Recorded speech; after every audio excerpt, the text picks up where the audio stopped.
지난주에 살펴본 예수님의 마지막 만찬 이후에 전개되는 이야기를 함께 살펴봅니다. 겟세마네 기도는 예수님의 사역을 마무리하는 그런 마지막 고난의 과정을 목전에 두고서 하나님께 기도한 간절한 기도의 기록입니다. 주님은 이 기도를 통해서 성도인 우리가 강구할 기도의 모범을 보여주고 있습니다. 함께 살펴보시겠습니다. 이 마지막 만찬은 요즘식으로 이제 이렇게 생각해 보면 목요일 저녁에 있었습니다. 목요일 저녁에 만찬 끝난 후에 예수님과 제자들은 감람산으로 가셨습니다. 가서 이 겟세마네 기도를 하시기 전에 아마 이 마지막 만찬을 하고 난 직후일 것으로 추정이 되는데, 가는 길에서 하신 말씀인지 아니면 떠나기 전에 그 만찬 장소에서 하신 말씀인지는 분명하지 않으나 바로 그때 하신 말씀인 것 같습니다. 그때 말씀하시기를 오늘 밤에 너희들이 다 나를 버리리라, 그렇게 말씀하셨습니다. 버린다, 예수님을 버리고 떠나가는 거죠. 우리가 성경 내용은 알고 있으니까 우리 생각해 보면 다 뿔뿔이 도망갔죠. 예수님 잡히고 난 뒤에 버리리라 이렇게 했는데, 제가 가진 성경에는 여기 주석이 붙어 있습니다. 버리리라 앞에 2번 주석이 있는데, 2번 버린다라는 말은 그 밑에 보니까 또는 나를 인하여 실족하리라 이렇게 되어 있습니다. 이 버리리라는 말을 실족하리라 이렇게 번역을 해도 좋다, 그런 뜻이죠. 이 단어는 헬라어로 스칸달리조라는 말입니다. 스캔들이라는 말이 여기서 나왔는데 스칸달리조, 이거는 걸려서 넘어진다, 걸려서 엎어진다, 그런 뜻입니다. fall down 이런 거죠. 그런 뜻이고, 번역으로 걸려서 넘어지다 또는 실족하다 또는 버린다, 이렇게 다양하게 번역되어 있는 그런 말입니다. 31절 우리 같이 한번 다시 읽어보겠습니다. 그때에 예수께서 제자들에게 이르시되 오늘 밤에 너희가 다 나를 버리리라, 기록된 바 내가 목자를 치리니 양의 떼가 흩어지리라 하였느니라. 영어 번역에서는 You will all fall away on account of me 이렇게 되어 있습니다. 나 때문에 fall away, 넘어진다, 그런 뜻입니다. 주님을 버리고 도망가는 것, 이것은 시험에 걸려 넘어지는 것이고 실족하는 것입니다.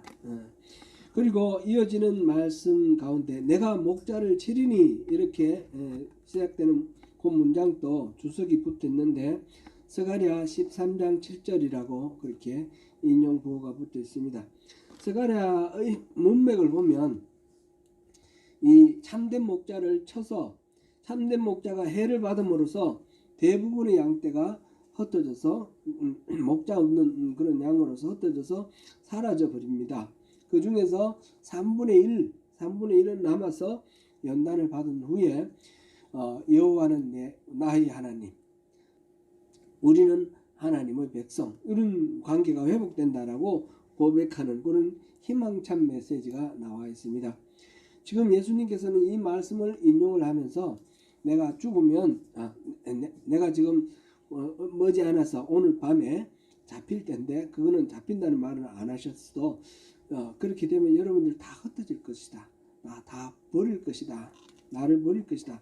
근데 그것으로 끝나는 건 아니겠죠. 이 스가랴를 인용한 만큼 그 희망의 메시지까지 포함해서 실족해서 떠나갔다가 다시 돌아올 거다. 그런데 떠나가는 것, 여기서 초점을 맞춘 그런 말씀이다, 이래 볼 수 있겠습니다.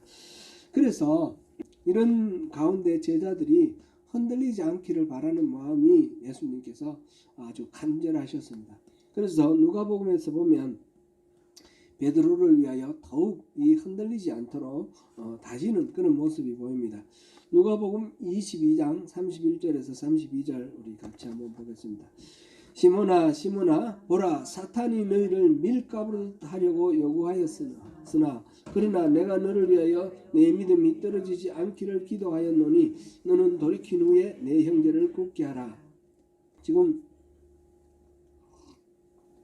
사단이 이 제자들의 마음을 밀 까부르듯 한다. 밀 까부르는 건 뭔지 아시죠? 밀을 우리는 도시 생활을 하니까 그런 거 구경할 기회가 없는데, 제가 어릴 때 생각해 보면 타작하는데 이거를 이삭에서 떨어가지고 이렇게 키라는 게 있지 않습니까?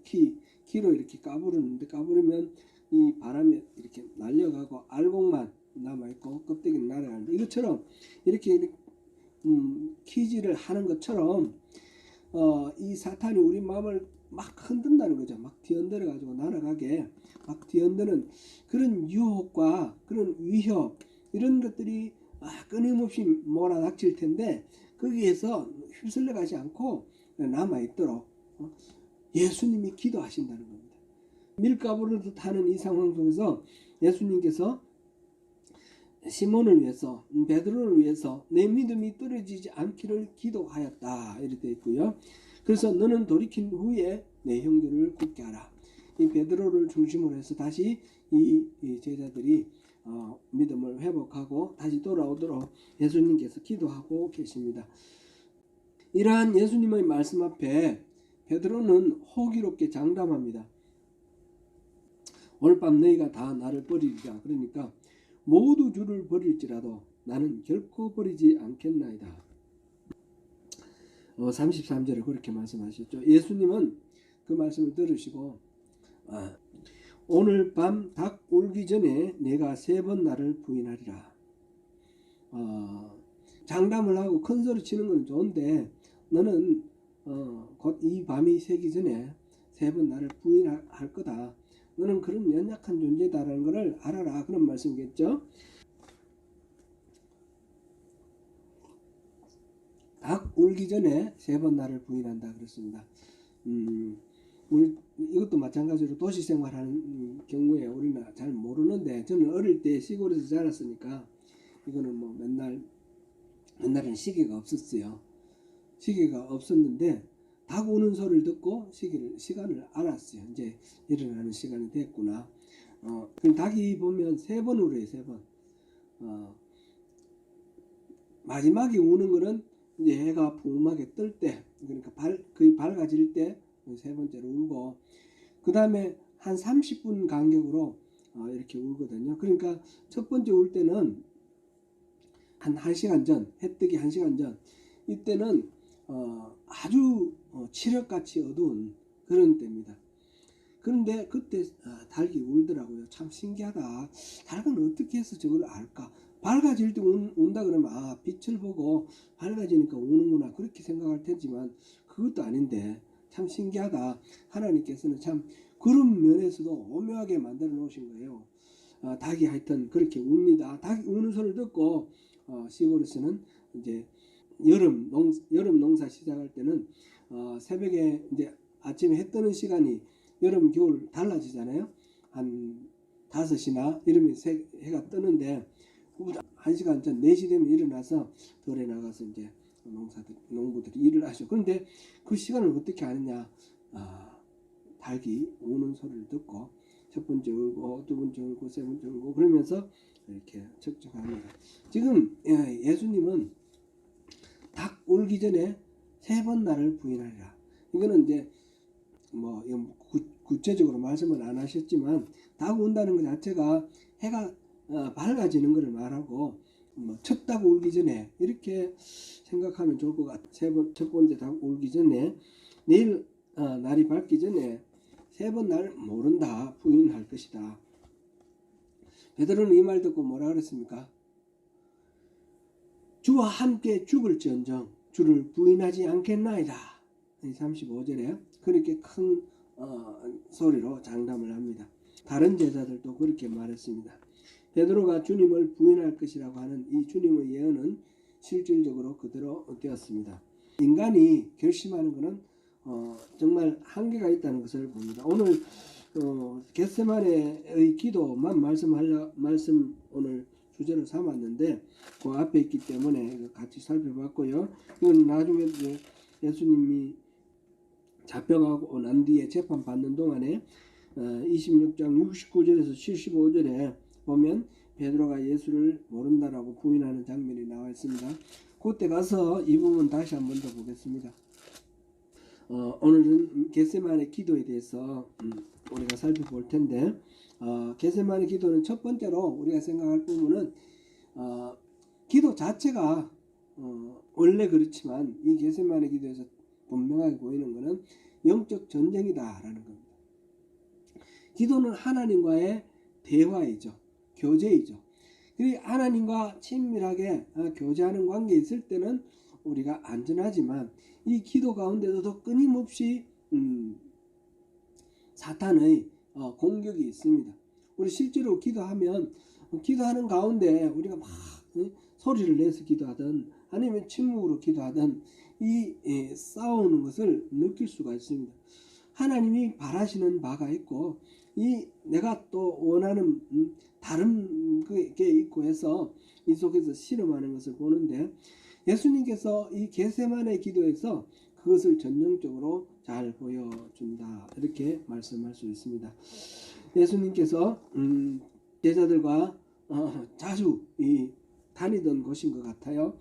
예수님께서 공생애를 하면서 예루살렘에 온 것은 3번이지만 아마 그 전에도 더 많이 왔을 수도 있고, 이 유다가 예수님을 팔 때 예수님이 잘 가는 곳을 뻔히 알고 어디 가 있을 줄 알고 찾아온 데가 이 겟세마네 동산입니다. 그러니까 예수님은 이곳에 와 있으면 주로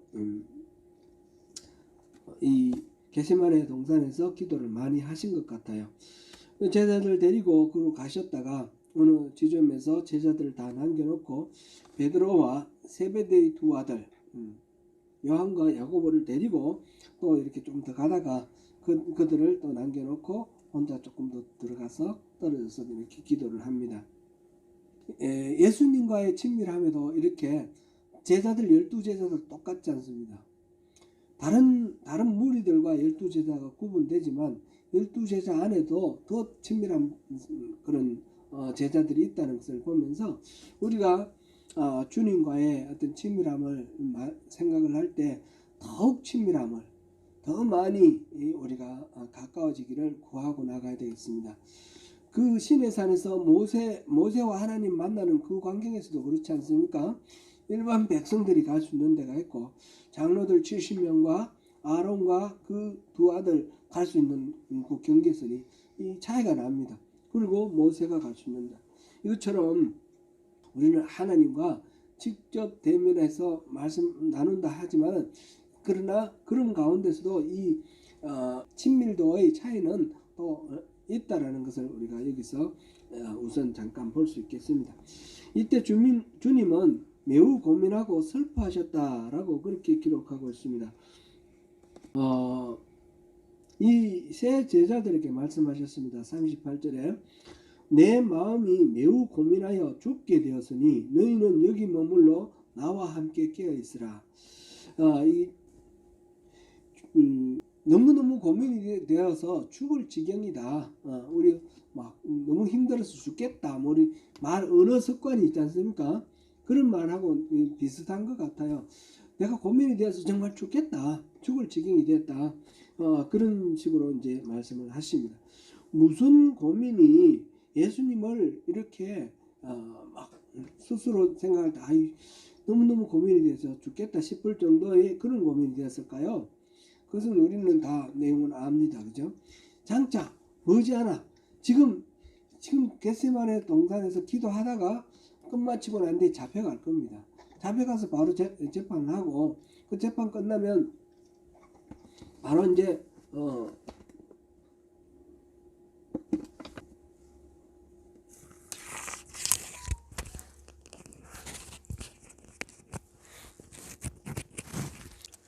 바로 또 그 고난을 받으실 텐데, 그래서 제자들에게 예고하신 대로 이제 십자가를 지고 죽음을 당하실 것입니다. 어떤 사람은 예수님은 하나님이시기 때문에 그런 거 아무렇지도 않다는 거죠. 창으로 찔러봐야 아프지도 않고 피를 흘려도 괜찮다는 거죠. 하나님이시니까 뭐 그런 거 뭐 어떻게 했냐 그러시는데, 그렇게 생각하는 사람도 있는데 예수님께서는 물론 하나님이십니다.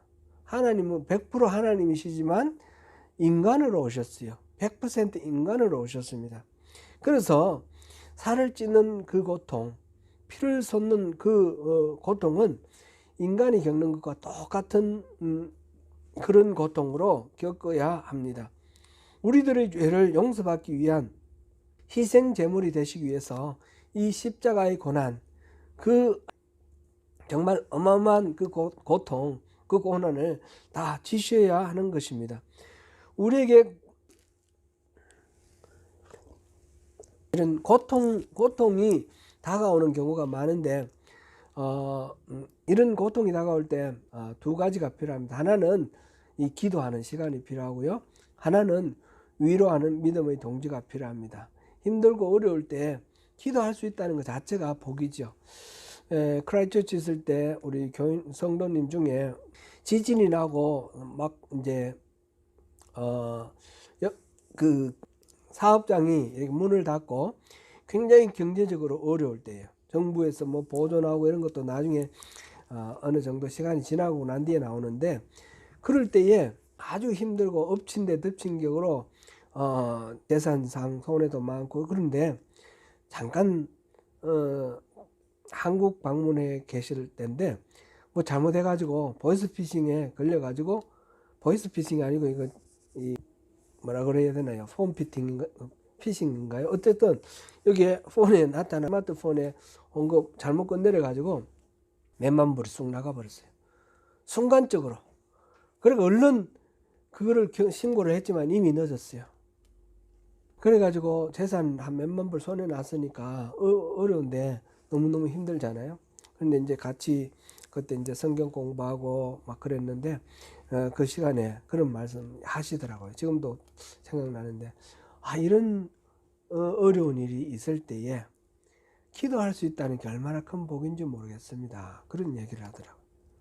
그 어려움 속에서도 하나님이 이 기도를 들어주신다라는 그 사실 자체로 위로를 받고 또 기도하는 그런 힘을 내는 것을 보시고, 나중에 이제 그거는 보이스피싱 그거는 보상을 받으셨는데 받더라도 그 사이에 일도 많고 얼마나 또 고민이 되겠습니까?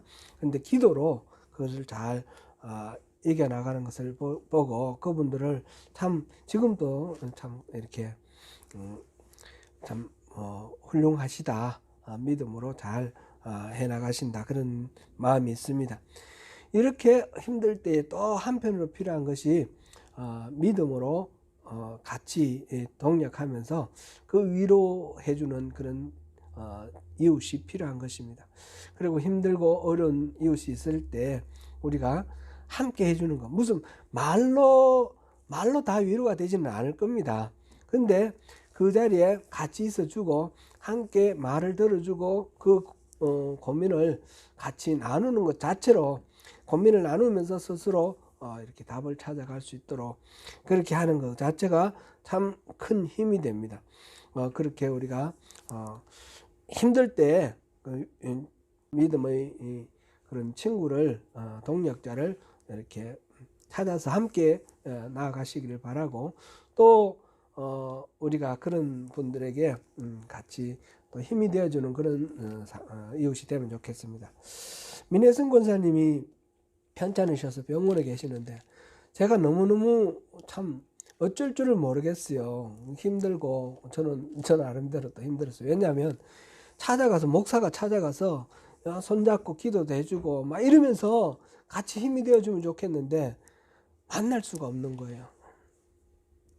면회가 금지되어 있어요. 그렇죠?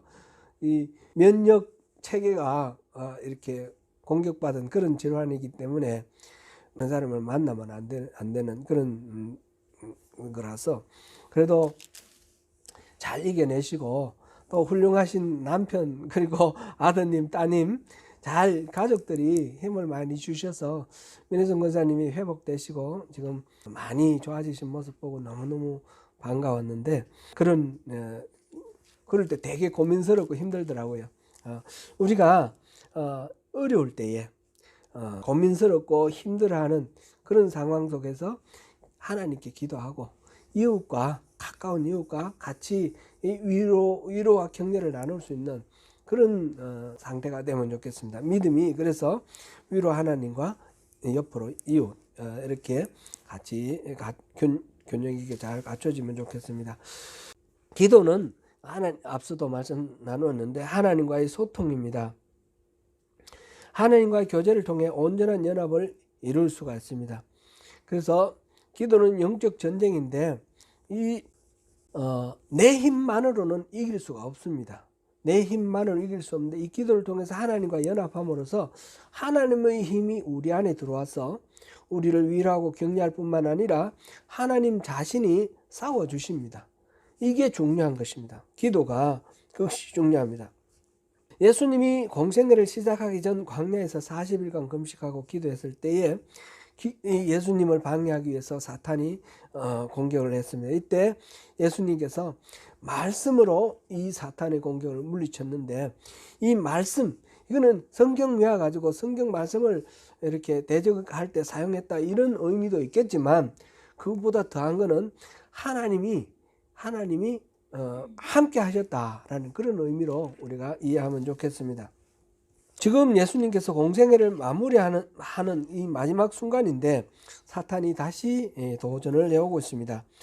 이 영적 전쟁은 하나님이 인도하시는 길로 나갈 때에 그 고민스러울 정도로 고통스러운 미래가 있는데 이것을 감내할 것인가 아니면 회피할 것인가 순종할 것인가 불순종할 것인가 이 기로에서 하나님의 뜻을 따르는 그 선택을 할 수 있도록 하는 것 그리고 그것을 방해하는 것 이것이 이제 전쟁이 일어나고 있는 것이죠. 이 전쟁에서 말하자면 순종과 불순종의 전쟁입니다. 그래서 세 번째로 우리가 생각해 볼 것은 겟세마네 기도는 순종을 결단하는 기도였다라는 것입니다. 예수님의 기도는 자신의 목표와 계획을 두고 하나님의 도우심을 지지와 성원을 구하는 그런 기도가 아니었습니다.